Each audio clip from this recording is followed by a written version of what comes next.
asalaamu calaykum waraxmatullaahi wabarakaatu asxaabta ku xiran janaalka mar kale soo dhowaada aad iyo aad u mahadsantihiin muuqaalkan waxaan rabaa inaan idinkula wadaago arrin cusub oo laga yaabo inay Soomaalida qusayso oo ka soo baxday wasaaradda cadaaladda ee Mareykanka arrintan waxay tahay guurka sida been abuurka ah Mareykanka la isugu keeno oo la kala gato shalay wasiirka cusub ee cadaaladda Todd Blanche waxa uu magaalada New York uga dhawaaqay in 11 qof lagu soo oogay dacwado la xiriira in si guur been abuur ah oo la kala iibsanayo ilaa iyo 1,000 qof oo kala duwan ay Mareykanka ay ku keeneen haddaba arrintaasi ayaan rabaa inaan idin la wadaago sidoo kalena waxaa jirta ciidamada ICE oo hadda loo ogolaaday gloves koronto ama maasa leh in ay adeegsadaan oo qofka marka lagu qabto maasadaasi gloveskaasi lagu taabto isla markiiba uu dhulka ku dhacayo haddaba arrintaasi sidee u shaqeynaysaana sidoo kale waan idin la wadaagaya balse marka hore soo dhawaada wasiirka cusub ee cadaaladda ee dowladda Mareykanka Todd Blanche ayaa maalmadii shalay ahayd waxa uu New York uga dhawaaqay in dacwado lagu soo oogay 11 qof oo muwaadiniin Shiineys ah asal ahaan Shiinaha ka yimid laakiin muwaadiniin Mareykan hadda ah kuwaasi oo ku lug lahaa musuqmaasuq balaaran oo la xiriiro guurka been abuurka ah ee la kala gato oo Mareykanka lagu yimaado waxa uu sheegay in 11 qof oo asal ahaan ka soo jeeda Shiinaha laakiin muwaadiniin Mareykan ay ahaayeen isla markaana ay jireen kooxo fara badan oo isku xiran yihiin oo ay ka wada shaqeynayeen si dadka Shiinaha guur been abuur ah Mareykanka loogu keeno waxaana wasiirku uu sheegay 11 qof in hal qof oo green card uu ku jira laakiin 10 kale muwaadiniin Mareykan ay yihiin in ilaa iyo 1,000 guur oo been abuur ah oo kala duwan ah ay Mareykanka ay ku keeneen dadkaasina marka dambe ay green card helayaan kadibna muwaadiniin Mareykan ay noqonayaan waxaana uu sheegay in application been abuur ah ay soo u dirsadeen waaxda immigrationka ee USCIS ta guurka ay ku yimaadeen gabi ahaanba uu ahaa mid been abuur ah haddaba waa kan isagoo arrintaasi ku dhawaaqaya wasiirka cusub ee cadaaladda Todd Blanche. Today we are announcing the arrests and unsealing of an indictment out of the Southern District of New York, charging 11 individuals for allegedly overseeing an extensive, decade-long marriage fraud scheme involving more than 1,000 sham marriages between Chinese nationals and United States citizens, and then the submission of fraudulent applications for green cards. This is one of the largest marriage fraud prosecutions in United States history. This scheme was not a quick fly-by-night operation, but rather a years-long, multi-million-dollar cottage industry to criminally assist people who would not or legally could not otherwise become citizens of the United States. The men and women who facilitated this scheme were all naturalized citizens originally from China and one green card holder.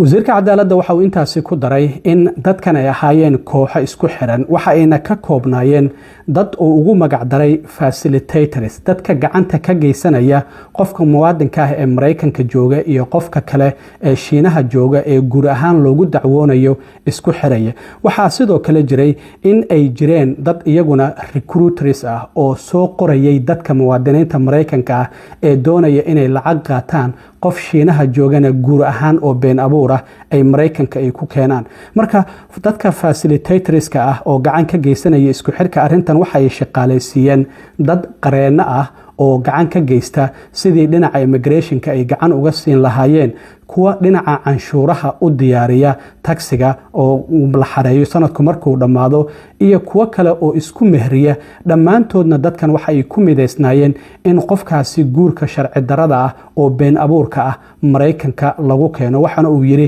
dadkan dhammaantoodba ka qayb qaatayaal ay ahaayeen oo arrintan waa ay ku wada jireen waa kan mar kale wasiirka cadaaladda oo arrintaasi ka hadlay. As alleged, some of the charged defendants acted as facilitators who orchestrated the marriage fraud scheme, pairing foreign nationals seeking immigration status with United States citizens willing to participate and engage in a sham marriage. These facilitators employed attorneys, tax preparers, and marriage officiants. Some of the other charged defendants acted as recruiters by finding and recruiting United States citizens to participate in the scheme, and other defendants acted as officiants, officiating dozens of these alleged fake marriages.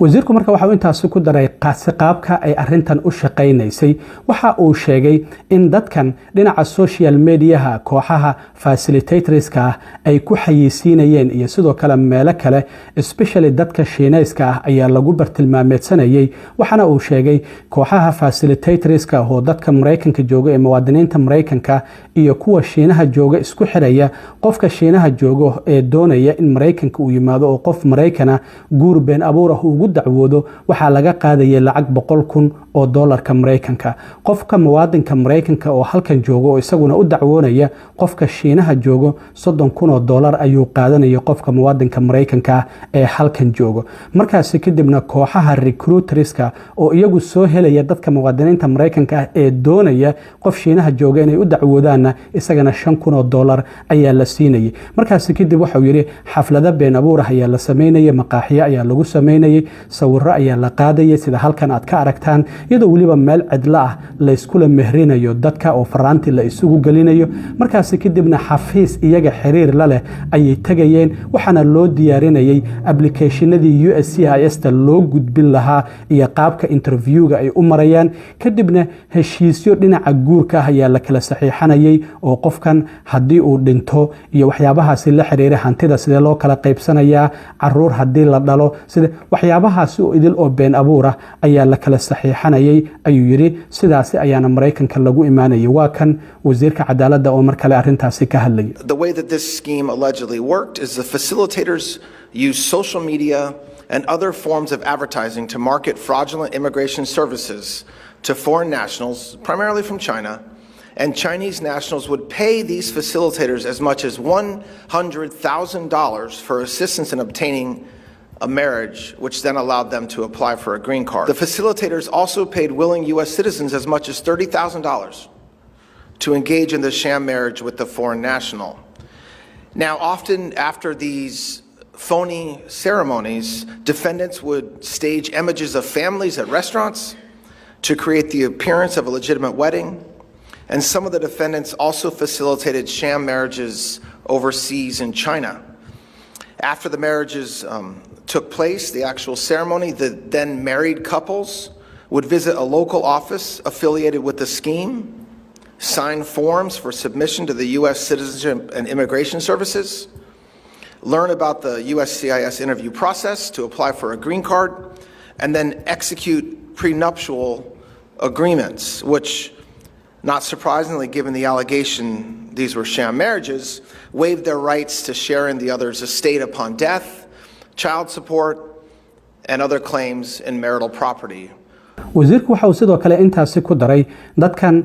isku xiraya qofka Mareykanka jooga ee muwaadinka iyo qofka Shiinaha jooga ajnabiga ah guurka been abuurka Mareykanka lagu keenayo waxa loo sameeyay ayuu sawiradaasi bangi iyagu wada leeyihiin ayaa loo furayay, mobiladooda ayaa bangiyada ababkaasi loogu soo dejinayay. markaas kadibna waxa loo xareynayay applicationka been abuurka ah oo Mareykanka ay ku imaanayaan. waxana uu sheegay arintaasi inay tahay mid sharci darro ah. waxa uu yiri qofku inuu si sharciya ku deganaado Mareykanka ama dhalashada Mareykanka uu qaato, waxa uu yiri arintaasi waa mudnaan gooni ah oo qofku helo. laakiin waxa uu yiri haddii si qaldan looga faa'iideysto immigrationka, arintaasi waxa uu yiri wasaaradda cadaaladda iyo sidoo kalena wasaaradda amniga gudaha gabi ahaanba ma yeeli doonaan oo baaritaan ayaa lagu sameyn doonaa.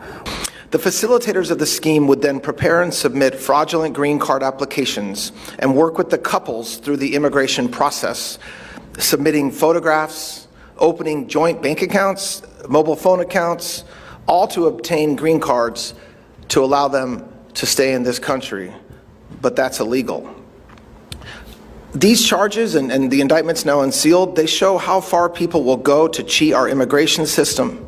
Gaining American citizenship and legal status to reside in this great nation is a sacred privilege, and we will ensure it is always done in accordance with the law protecting our communities and national security. These schemes have real costs. They rob our country of its ability to know who should be and should not be allowed in America. And this department and the Department of Homeland Security will not stand for this,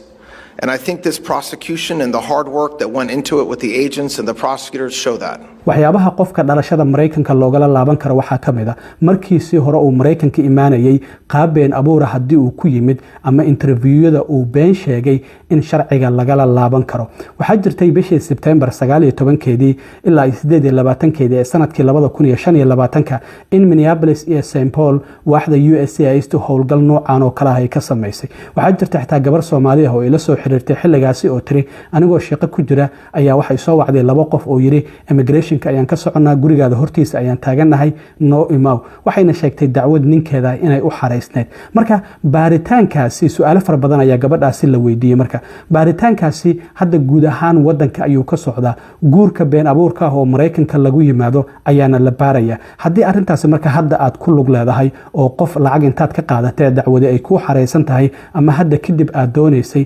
arintaasi ka digtoonow baaritaankii Minneapolis iyo St. Paul waxaa lagu soo helay 275 kiis waxaa ku jirtay sidoo kalena qof xaas ku leh nin Soomaali ah oo Minneapolisna xaas ay u degan tahay Swedenna ay mid u degan tahay shahaado been abuur ah oo dhimashana xaaskiisa Mareykanka oo 5 caruur u haysa sidoo kale Kenya ka soo sameystay marka arintaasi waa arin hadda jirta guurkii sida been abuurka ah Mareykanka la kala iibsan jiray oo Mareykanka lagu imaan jiray hadda waa la isaga daba yimid ugu dambeyntii ciidamada ICE ayaa waxa ay isticmaali doonaan gloves koronto ama maasale ciidamada ICE waxaan ognahay markii howlgallada kala duwan ay wadeen in iyagu wax awood xad dhaaf isticmaalaya dad fara badan ay dileen waxa kamid ahaa Rene Good iyo Alex Brady oo Minneapolis ay ku dileen laba qof ay ku dileen gobolka Texas qof kale oo ay ku dileen Maine marka arintaasi si looga digtoonaado oo isticmaalka awoodda xad dhaafka ICE ay meesha ka baxdo ayaa ICE waxa ay soo iibsadeen gloves kan la yiraahdo Zap gloves amaba magacooda loo yaqaano Generated Low Output Voltage Emitter ayaa la yiraahdaa marka qofku haddii uu dhar gashan yahay ama tintiisa looga taabto maasadan ma qabanayso gloveska ICE button ayuu leeyahay buttonkaasi marka ay shidaan qofka marka ICE ay xirayaan haddii uu diido in la xiro uu is adkeeyo way activate gareynayaan buttonkaasi ayay taabanayaan kadibna qofka jirkiisa meel ka banaan ayay ku taabanayaan 33 second gudahood qofkaasi dhulka ayuu ku dhacayaa oo ma istaagnaan karo wax calaamadana kuma sameynayso qofkana ma dhaawacayso sidaas darteed xaalad caafimaad uma geysanayso qofka